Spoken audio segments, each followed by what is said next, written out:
महामहिम राज्यपाल महोदय के अभिभाषण पर मेरी बात रखी गई थी। मैं पिछले 4 दिनों से राजस्थान के इस सदन के अंदर बैठकर सत्ता पक्ष और विपक्ष की बातें पर एक ध्यान से सुन रहा था। क्योंकि मैं एक नौजवान हूं और पूरे प्रदेश की टकटकी निगाह इस सदन की ओर होती है कि महामहिम राज्यपाल महोदय के भाषण के अंदर 2 साल के कार्य के विजन के साथ में आने वाले भविष्य का विजन होगा। उसके साथ ही साथ राजस्थान की जनता टकटकी निगाहों से इस ओर देखती है। किसान आशा भरी उम्मीदों से देखते हैं, नौजवान देखते हैं कि हमारे लिए कुछ बेहतर निकल कर आएगा।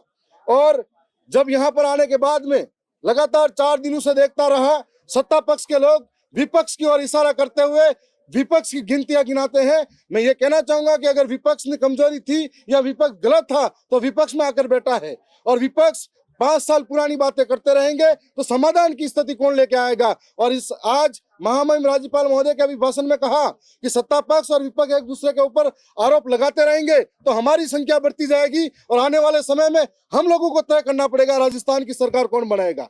और इस दौरान मैंने प्रदेश के अंदर जो ट्राइबल इलाके के अंदर ट्राइबल एडवाइजर काउंसिल बनी हुई है उसका प्रधान अध्यक्ष मुख्यमंत्री महोदय हैं। मैंने कहा कि मुख्यमंत्री महोदय का हम सम्मान करते हैं, लेकिन आदिवासियों की आवाज कैसी है, जंगल का दर्द क्या है और जंगल से निकलने वाले दर्द को कौन समझेगा।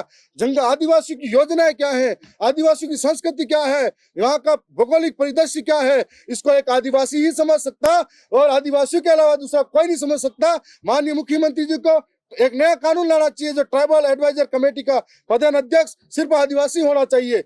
दूसरी ओर आदिवासियों के उत्थान के लिए, आदिवासियों के विकास के लिए, नई नई योजनाओं के लिए ये टीएडी विभाग बना हुआ है, लेकिन टीएडी विभाग आज घोटालों का जंजाल बन चुका है। टीएडी विभाग के घोटालों के बाद में हर एक योजनाओं से आदिवासी वंचित होता जा रहा है। करोड़ों का बजट सिर्फ यहाँ पर बोला जाता है, लेकिन आज आदिवासियों के साथ में कुटाराघात हो रहा है।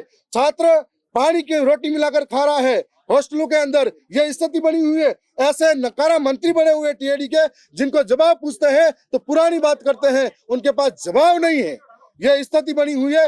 हमारे मंत्री ऐसे बने हुए, आज राजस्व विभाग के मंत्री बने हुए हैं, जो हमें खुशी होती है कि हमारे जिले से बने हुए। लेकिन पिछले 2 साल के अंदर इन सरकारों के अंदर जो आदिवासी वर्षों से जमीन पे रह रहा है, चारागाह जमीन पे, बिलेनाम जमीन पे, जो वन विभाग की जमीन पे, उनको 91 के कहीं रसीदें दे रखी है, लेकिन आज तक कोई भी इनको पट्टा नहीं दिला सका, मालिकाना हक नहीं दिला सका। मैं दूसरी बात हमने यह भी रखी है कि राजस्थान विधानसभा के अंदर कि कुछ दिन पहले झालावाड़ के अंदर एक घटना घटी थी और वहां के पास में शिक्षा मंत्री 60 किलोमीटर दूर रहते हैं। जो शिक्षा मंत्री आदिवासियों को गणित नजरों से, गणित मानसिकता से गाली दे सकते हैं, और यदि वो भ्रष्ट सिस्टम के अंदर दीवार ढह जाती है, उस मलबे के अंदर कई जिंदगियां खाक हो जाती है, उनके लिए शिक्षा मंत्री मौके पर वहां तक नहीं जाते हैं। और इसके बाद में हमें दर्द तब होता है जब मुख्यमंत्री जी भी देखने नहीं जाते और मुआवजे के नाम पर बकरियां दी जाती है। वो इसलिए दी जाती है क्योंकि बच्चे आदिवासी थे, दलित थे, ये मानसिकता थी सरकार की, इसलिए हमें आज भी दर्द है। लेकिन पिछले 2 सालों के अंदर सरकार नई स्कूलें तो नहीं खोल सकी, और नई स्कूलों की जगह उन्होंने कई स्कूलें मर्ज कर दी। आज आदिवासियों का दर्द यह है, 5-5 किलोमीटर तक जंगलों से गुजरता है, जंगलों के पहाड़ों से, नदियों से छोटे छोटे बच्चे, जब स्कूल मर्ज हो गई 5-5 किलोमीटर तक बच्चा स्कूल जाना छोड़ दिया है। इनकी मंशा ये है कि पढ़ेंगे नहीं तो आगे बढ़ेंगे नहीं, इसलिए रोकना चाहते हैं। प्राइवेट के लिए उन्होंने कई निजी स्कूलों को बजट दिया था। ऐसे हालात यहाँ पर बने हुए प्रदेश के अंदर। जहाँ कानून व्यवस्था की बात आती है, यदि आदिवासी सड़कों पे आता है, न्याय मांगता है, तो उसको अफसरों द्वारा गाली दी जाती है, माँ बहन की गाली दी जाती है, जाति की गाली दी जाती है, उनके प्रमोशन होते हैं, लेकिन आदिवासियों के साथ में मुकदमे होते हैं, उन्हें जेलों में डाला जाता है। यह स्थिति बनी हुई है। आज जो सुना था कि प्रदेश के अंदर अलग अलग हिस्सों में डुंगरी बांध को लेकर भी बड़ा आंदोलन चल रहा था।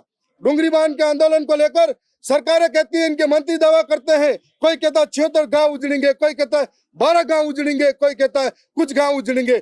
मैं ये कहता हूं कि हम विकास विरोधी नहीं है, लेकिन आखिर आदिवासियों के गांव उजड़े ही क्यों अपनी मिट्टी से बेदखल होना चाहिए वो। आप ये क्यों नहीं कहते कि कोई घर नहीं उजड़ेगा, उसके अलावा हम विकास करेंगे। और इस तरीके के साथ में आज खेजड़ली के लिए भी बड़ा आंदोलन प्रदेश भर में चल रहा है।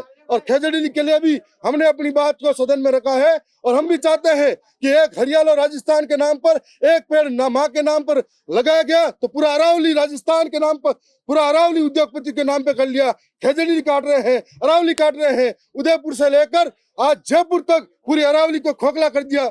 अगर राजस्थान की हालत देखो, जो नया पैरामीटर नियम आया है, राजस्थान को छोड़कर हरियाणा के अंदर इस नियम को देखोगे तो दिल्ली प्रदूषित में है।